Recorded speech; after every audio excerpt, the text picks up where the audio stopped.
Hi, I'm Kaye Spivey.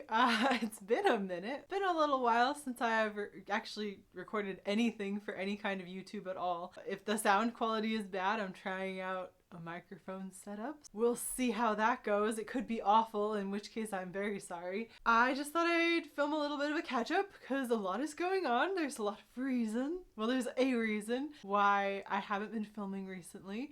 And that is I'm pregnant.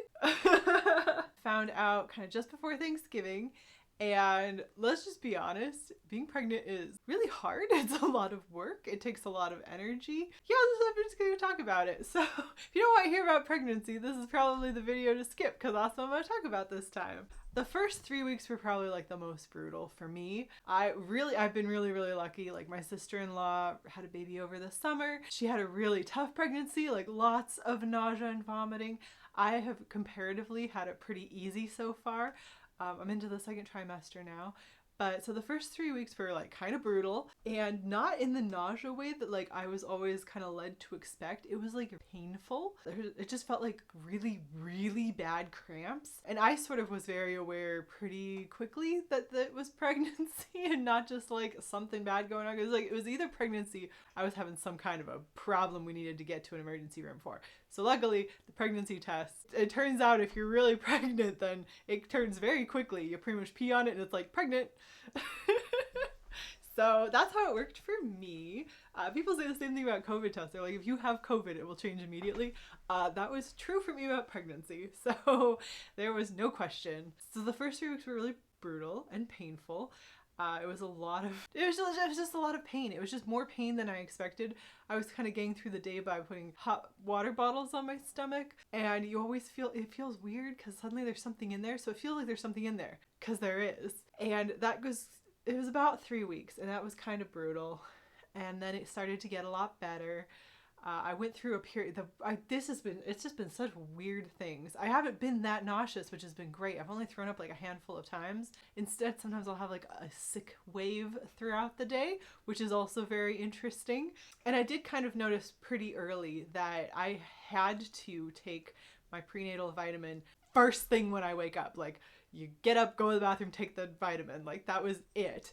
And if I did anything else, if I tried to take a shower beforehand, if I forgot for some reason, then it would be pretty bad with the nausea, and it would be pretty awful the whole day. Like, it wouldn't improve even once I'd taken it at that point. So it was like, take it first thing. I also noticed eventually that I had to like really focus on my dinner. My dinner needed to be like really filling and have some protein, and I needed to get myself a dessert afterwards. If I was really good about having like a good dinner and being really full and, you know, plenty of nutrition in the meal, then the next day I would feel so much better. If I had kind of a crappy dinner or a small dinner, or I went to bed feeling like a little bit hungry, which, you know, I had been at the point in my life where like going to bed a little bit hungry was for the best for me. Once I got pregnant, it was like, no, if you go to bed a little bit hungry, that's your next day ruined. Like, it was very much like a balance of, I've got to make sure I'm eating and getting my vitamin. And then I was doing pretty good. But my next sort of wave of weirdness was just like falling asleep all the time. Like, I've never been the type to fall asleep during a movie. I'm not a big napper. And I would just be like sitting on the couch and then be asleep and have woken up like 2 hours later. Like, I was just blanking out, falling asleep all the time. And I guess that has something to do with like my blood sugar was too low because the baby wasn't taking all of the sugar. So I was just like, sweets for me, that sounds great. Which that it did help the problem a lot. But I guess the way I've understood it now is that the baby will just sort of take what it needs. And I guess that'll like carry on through pregnancy. So I was kind of worried, like, if you're getting headaches, if you're, you know, feeling really sick, usually it's just that the baby's taken something that it needs from somewhere else. So you're not taking in enough nutrients that the baby's using, we've taken in. It's now taking it from like your brain or something because it's gonna take what it needs. So I guess I wasn't having enough sugar. I was falling asleep just randomly. Like, even at work, I was like, and now it's nap time. And it was weird that was the worst part, is it was just so weird that I would just be like totally fine and then asleep. And that kind of improved. Every now and then I still have like days like that. I think if I go a little bit late, like if I have a late lunch or I wait a little longer because we're cooking something, I have a late dinner, sometimes after I eat, I will then fall asleep again. It's a lot of just keeping track and like really paying attention which is fine. Like I'm really having quite an easy pregnancy compared to like many people that I've known who have been pregnant. So that's great. It is weird. And a brain fog. I was like, where was I going with that? It's not back. I don't know. The brain fog has been interesting. About as I hit the second trimester, the brain fogs became very apparent, where it'd be like simple things. Like my login at work, where it was just like, there is no recall for this. I have nothing. A lot of things are just out of sight, out of mind now.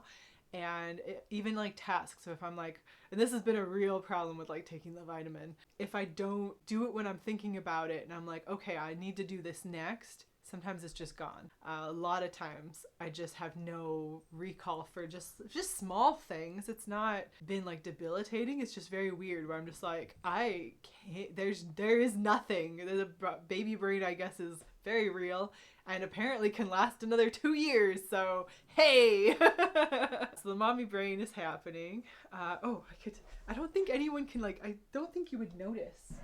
Should we show you? I don't think you can even see it.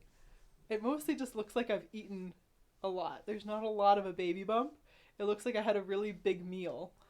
So I'm only just kind of showing at this point. I'm at the point now where I notice I have had to buy maternity clothes because everything is just too small. All of my yoga pants were causing pressure points and my underwear was causing pressure points. Everything was too small. So I finally bought the real stretchy maternity stuff. Game changer. I'm telling you, buy that before your second trimester. Before the second trimester, because game changer. I've had to go up 2 sizes in bra. And I'm barely into this pregnancy, in terms of, we're not even halfway there, are we? Wait, where are we at? I'm due in August. We're not there yet. It's gonna be worse, but everything just grows so quickly, but I don't feel like it's to the point where anyone else would notice. I notice because it's all tight and cramped, and getting the maternity pants, the maternity underwear, so important. Oh my God. Wearing that to work rather than what I normally wear, I was just ugh. It's a lot of just things to get used to. It's really how it's been for me. And it's made some things really hard. I did try and film. I was trying to keep up with my other channel for filming, and I kind of just had to let that lapse. I tried to film a few videos, I think back in January. It was so hard. Because the discomfort and the pains and things, and then also the sheer tiredness. I'm finally at the point where the tiredness is not an all the time problem. Actually, I think I might be on top of this wave, but I was getting the wave where I was just starving all the time. Literally, I hadn't eaten this way since I was a teenager in sports. It would be I would have 2 hamburgers for dinner. 2 whole hamburgers, and then an hour later be oh my God, I'm so hungry. I think I might be on top of that one finally. I think I might have balanced a little bit and I don't have to eat like a crazy starving teenager anymore. But I definitely had that for a couple weeks there. It was just nothing is working. I'm so hungry. I actually even one time, talking about how the baby will take the nutrients where it needs, I have only had one day where it was I must have something. It was vinegar. I needed vinegar all of a sudden. I was desperate for something vinegary. So I ended up taking malt vinegar and pouring it on top of barbecue chips and eating that. So I looked it up, and apparently you crave things like vinegar when your stomach acid is low, and it just means you haven't eaten enough. So I was okay, I just hadn't eaten enough. And I did buy pickles after that, so I would have something that wasn't quite so strange as dumping malt vinegar on barbecue chips. Every now and then there'll be a little craving, but the cravings aren't the way people talk about them either. Cravings for me, at least, especially early on, were more it's not that I really, really want to eat this thing. It's that this is the only thing I can have right now. This is all my body will accept. Anything else is coming back up. But it would be weird things. All I can have right now is fried spam on rice with gochujang. That's it. Any other food that goes into my body is coming back out. It would be weird things like that, where it's just nope, this is the only thing I can have. That's definitely backed off a lot. I haven't had any really strong food aversion, thankfully, through the whole thing, except for that, where it was only one thing is going in and nothing else. Sometimes it was just Cheerios. So I would just pick individual Cheerios when I was in the worst of the early on stages. So far I haven't had any strong, sometimes it's strong smells really turn me off. So if the trash kind of smells bad, suddenly I'll be oh God, I feel terrible. Or I think I really like kimchi, but the smell of kimchi occasionally is like blah blah for me. So sometimes like if I cook it, kimchi fried rice has been really easy for me because if it's cooked in, then it doesn't smell anymore and then it's fine. Sometimes I can't open a jar of kimchi and then eat it. They've been just like weird things. I haven't had any like super strong cravings, like the way people described them. It feels to me like people kind of make fun of women for weird cravings, but it's all like things your body is like, I have to have this now. Like with the vinegar, like I have to have this and I'm getting it in any way I can. And so you're just like, what I have in the house right now is a bottle of malt vinegar and some barbecue chips, so they're going down the hatch.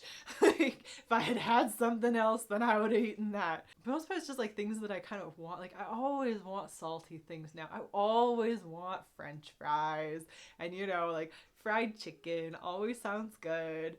Fresh fruit actually has been a really big one for me, that I want fresh fruit all the time. For a while I was having just like apples and peanut butter were my afternoon snack because I knew I needed the protein and I had to have some kind of fruit, so I was having apples.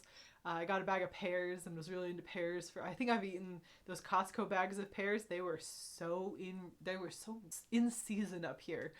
I don't know if they still are, but they were for like a good month and I was downing pears. I still have a few. Yeah, it'll just be like little phases where I just want a thing, but it's not like a super strong craving. Like I think it mostly is just like you have to eat so much more than your body has become accustomed to. Like I'm 33. I was getting used to being on more of a diet, being on more of a like restricting what I was eating because I was no longer young and I didn't have the same metabolism as I had when I was younger. So I was getting used to eating less or eating different kinds of things, and now my body's just like, nope, back it up, be on the other side of that, be doing all of the things that your body wanted when it was 20, or 18 or 16. Oh, hi Boomy. Look at this big guy. Yeah. Mwah. Kiss for Booms. I'm starting to get back to feeling normal again. I think I was doing so poorly last year. So I had the whole depression and anxiety and stress about the house. This time last year was when my grandma died. It was that, and then the house, and the moving. So all the house stress and like the depression that went with that. And then I sprained my ankle. And I'm going to tell you right now, being pregnant has not been as difficult as spraining my ankle was. It was so much pain. It was so constant. I was so debilitated and unable to do things. I feel very mobile and free being pregnant comparatively. So yeah, that was much harder. Like I was out, couldn't do anything, always in pain. Like that was so bad. Then I was recovering from that. It was a very extremely slow recovery with my ankle. It is now pretty good. I'll still have times where I will get up after sitting for a while and it'll be so stiff I limp again. But I mostly no longer limp. I can mostly bend my ankle normally. I can go downstairs normally, which is a big thing. But it was a very long process. I was on crutches for 6. And then I was limping and unstable unless the ground was, like, if the ground was totally flat, I was kind of okay with just limping.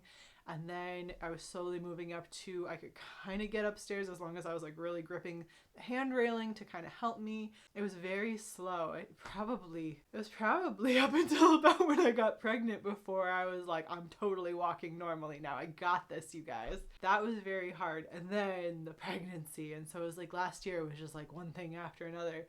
And for the first time, I very much feel like I'm doing okay again. Like I'm really doing quite fine. I'm feeling good. Ever since I got pregnant, I don't know if it's baby hormones or what's going on, but my anxiety's been really good. Like I've been very calm about this pregnancy and I did not expect it to be, but like very calm. Like I haven't really been unless I've been on medication basically for quite a long time. And yeah, I just feel totally like nothing is that big a worry. Everything's gonna work out. Like I feel so chill and the anxiety is so far gone. Like nothing like panic attacks, no major migraines. I've had headaches. It's more like a little cluster headache where it's like one right here normally. It'll be sharp. And I was told that was probably needing to drink more water. I cannot keep up with the liquids. Oh dear God.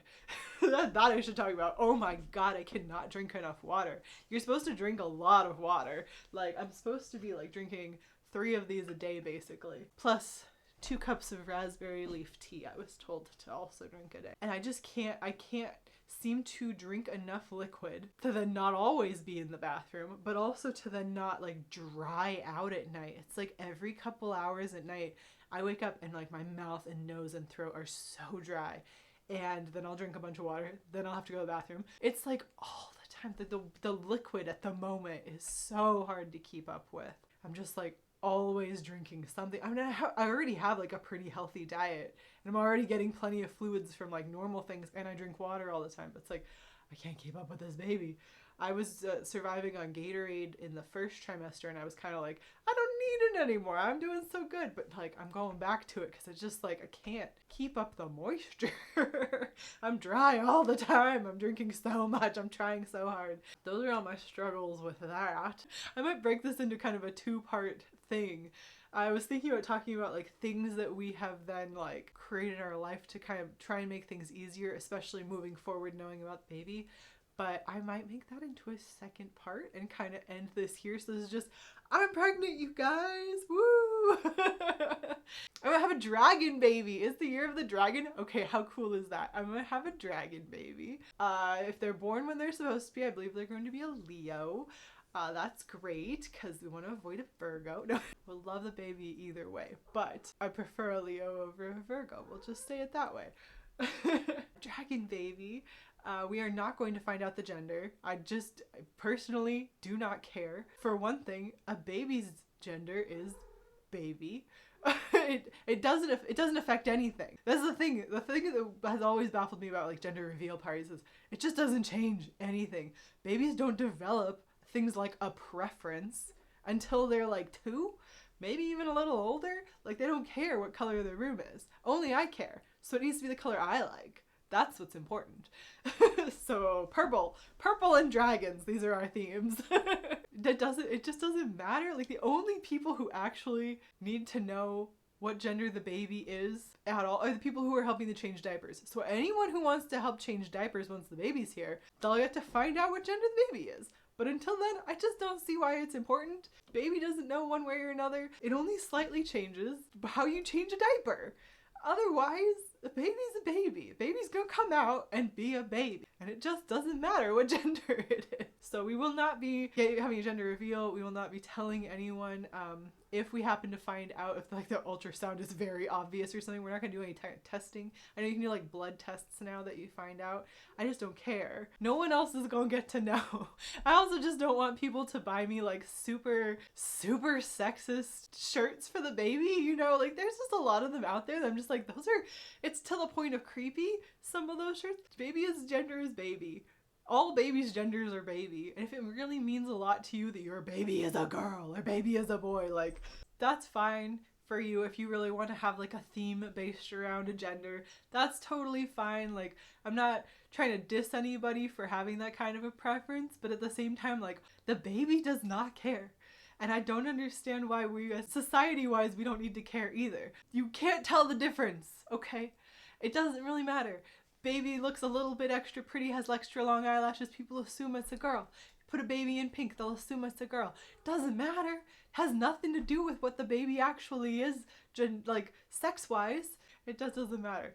So that's my soapbox about that, is that I do not understand people who care that much. Your baby will be a baby. And they won't care one way or another. And maybe you just need to think about like why it bothers you if you are bothered about people misgendering your baby, because I think that's also very strange. It doesn't matter. All right, I'm gonna break this into 2 videos and talk about the other thing that I wanted to talk about in another video. So hopefully there'll be more videos in this this dead channel at this point. Thank you for watching to the end, I suppose. I'll talk to you again soon. Good luck to you and good luck to all of us. Bye!